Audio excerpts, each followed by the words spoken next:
Sunday மதியம் போல் எங்கள் friend வீட்டுக்கு போயிட்டு வரலான்னு சொல்லி போயிருந்தோங்க. அங்கே வந்துட்டு அவங்க மாங்காய் மரம் வந்து வச்சுருக்காங்க. நிறைய காய் வந்து வச்சுருந்தது. வரப்போ எங்களுக்குமே கொஞ்சம் காயெல்லாம் வந்து கொடுத்து விட்டுருந்தாங்க.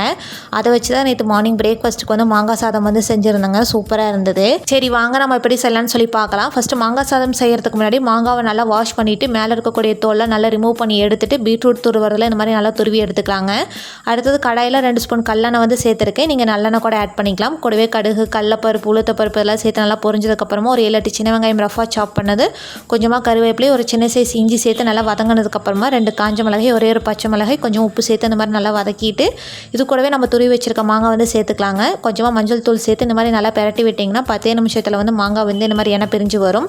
இப்போ நம்ம வேக வச்சுருக்க சாதத்தை நல்லா ஃபேன் கடி வச்சு ஆறுனதுக்கப்புறமா இது கூட சேர்த்து நல்லா மிக்ஸ் பண்ணிவிட்டு ஃபைனலாக மல்லி இலை தூவி இறக்கிட்டோன்னா மாங்காய் சாதம் வந்து ரெடிங்க. இது செம்ம சூப்பராக இருக்கும். கண்டிப்பாக நீங்களும் வந்து ட்ரை பண்ணி பாருங்கள்.